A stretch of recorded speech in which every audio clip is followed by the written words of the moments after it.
Why do narcissists love to play victim? That's what we're talking about today at queenbeing.com. Let's get started.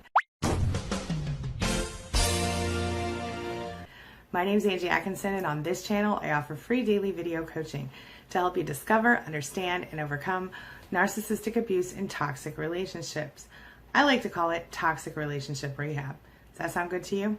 If so, hit that subscribe button and let's get going. So to begin with, as you may or may not be aware, narcissists have really low self-esteem. They tend to believe that if they are not perfect, if they are not flawless, that they're basically failures in the world, right? So when they can't avoid being aware that they've made some sort of a mistake, they really only have a couple of choices.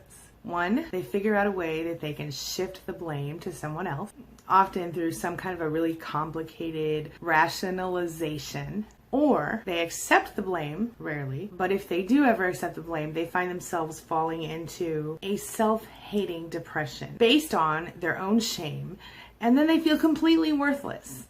And you know how well that works, right? Naturally, they do everything they can do in order to convince both themselves and other people that someone else is at fault and that they are still flawless and perfect. So that's a pretty simple explanation, right? Well then, why is it that narcissists always seem to believe their own lies? One of the biggest hallmarks of a narcissist, one of the biggest red flags that you can see early in a relationship, is that most often narcissists talk about their ex in really negative ways. They say their ex was crazy, they say their ex abused them, they say their ex cheated on them, they say something terrible about the ex. So what I just said explains the basic psychology, but that doesn't really explain why they believe their own lies, does it? They really seem like they believe their own lies. How is it that they believe their own lies? The first thing you have to do is remember that you don't think like they do. The way they see it, there's more than one truth. Oh yeah, of course in their minds, theirs is the only real truth, but imagine that you saw this lip gloss right here, right? Here it is, here's some lip gloss that I use, right? You see it, you know that it opens just like this and it has lip gloss and you put it on your lips, right? It's real, it exists, doesn't it? Now, you've seen this with your own eyes, you've heard about it, you've watched me open it, and you know for sure that this lip gloss exists. But try to imagine that right now I'm going to tell you this is not a lip gloss, this is a phone. And you misunderstood what you saw. You thought you were looking at lip gloss, but really you're looking at a phone. I'm going to call somebody right now. Just kidding. The point is, a narcissist could convince him or herself to believe, in fact, that this is a phone because they see things differently. Let me explain. The way the narcissist's mind works is based on a certain type of survival, right? So here we are.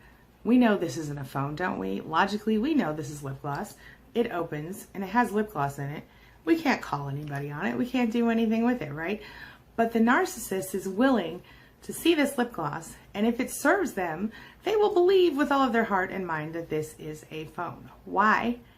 Because it's how their brain works. Even though the whole world might confirm that, in fact, this lip gloss is lip gloss, the narcissist may need to believe this is a phone in order to not feel they're a terrible person. So even though this has been verified with commonly understood logic to be lip gloss, if the narcissist needed to believe this was a phone in order to believe that they weren't crazy because they once told someone this was a phone, they would twist everything in their mind until they could see a logical way that this could become a phone. Do you understand where I'm at? Here's another way to look at it. Imagine that the narcissist sees his or her life as a movie. At the beginning of your relationship, each time you see the narcissist, it's their turn to shoot a scene. When you see them, they're on, they're acting, actively lying usually, manipulating you a little bit or a lot, trying to get compliments from you, trying to get supply from you, trying to establish dominance, trying to create a real serious sense of dominance in your relationship, in the dynamic of your relationship. They are also, in some way, the director of their own show, right? They want to have the lead most of the time. Sometimes, at the beginning of a relationship, they're going to try to be exactly what they think you want them to be. So in the beginning, they may appear to be a kind, gentle soul, or they may appear to be charismatic and dynamic and exciting. Whatever they think suits you best. Often they mirror your own qualities in order to make you think that, oh my gosh, here's the perfect person I've been waiting for my whole freaking life. But when it comes to playing the victim, often they do this in the beginning of a relationship for kind of weird reasons. Like I said, they're famous for having a sob story that sucks you in. My ex-husband, for example, had a sob story. You know what it was? He said that He had a child with a woman, and the woman let him see the child and fall in love with the child, but not keep the child. So she took the baby away, and he didn't even know for sure if it was his, but he thought he looked like him, la la la la la, right? Even showed me a picture of this kid and this woman. Right around the time I was leaving him, I instinctively understood that I was going to be the next sob story. And in fact, I found out a little while later that it was true. He was walking around town showing people a picture of me and our child, which had been taken shortly after I left him, telling everybody that I took this baby from him and wouldn't let him see him, none of which was entirely true. I did take the baby and leave, but he had every right to see the baby, which he chose not to. Point is, I'm pretty sure that he attracted his next wife with the sob story. And then, as he continued getting married, because he married 2 or 3 more times after me that I'm aware of, he continued to talk about this child as though he knew him. This child, by the way, today is 20 years old, and he doesn't know him. He's never seen him since he was 16 months old. It's interesting that his wives that followed me, they heard his name in their households regularly as though he were part of their family, but never knew or saw the child. It's a sob story. Every narcissist has a sob story, and many of them use the sob story, which is often a lie or a partial truth, to suck in their next victim. They play the victim to get attention. They play the victim to get sympathy, to get people on their side. Another reason narcissists play the victim is if they suspect that you're going to go after them about something. If they suspect you're going to accuse them or confront them about their behavior, suddenly they're the victim. Suddenly you're the horrible, mean person that's doing something to them.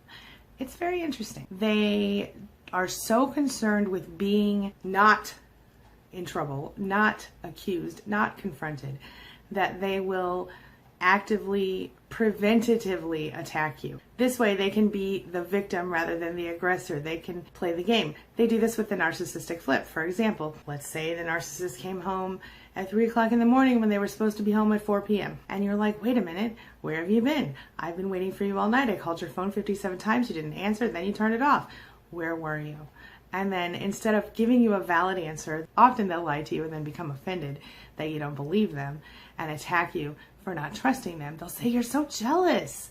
You're so insecure. Why would you not believe that I got stuck on the side of the road with this brand new car we bought last year, and I have my phone died and I couldn't plug it in the car because I lost my car charger. And well, why is it out there right now? Well, because why are you attacking me like this? I bought a new one on the way home. Well, why does it still have that mark? I put it on with my lipstick. Well, because no.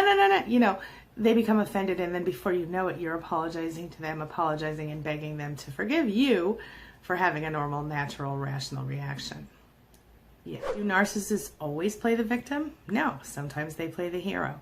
If you're stuck in a situation where they could feasibly save you or make your life easier and you're still early in the relationship, or they could use it against you, they'll do it. And why? Because then they think you owe them something for the rest of your life. Because remember that one time I helped you out? The altruistic trap. They throw you in, they save you from something, and then boom, you owe them forever. What? You ran out of groceries one week and they bought some for you? Up, you owe them for the rest of your life. You got a flat tire on the side of the road, they came and rescued you, boom, you owe them for the rest of your life. You woke up late one morning and they covered for you at work, boom, you owe them for the rest of your life. Narcissists play victim because if they're playing the victim, they can't receive or accept or take responsibility for any blame. They can't take any blame. They can't take responsibility if they're the victim. And for you to ask them to take responsibility while they're the victim makes you the bad guy. Do you see that? They all like to play the victim because they want lots of attention. They get lots of, oh, I'm so sorry that's happening. If there's anything I can do, just let me know, honey. They very often attract their next relationship this way or their next affair this way. Very often narcissists get otherwise nice people to have an affair with them even when they know there was someone else because they play the victim so well. It's like, poor me, oh, I've suffered so much. Oh, I'm so alone. Oh, she doesn't or he doesn't do X, Y, and Z for me. I just wish somebody would do. And then they get right into it, right? Another reason they do it is because if they feel everything, if they fail at something or they know they're going to fail at something, they, instead of confessing, look, this is just too hard, I can't handle it, they come up with some excuse, some reason that they have been victimized and therefore aren't able to get whatever it is done. It's never their fault. It's always about not taking responsibility or getting attention.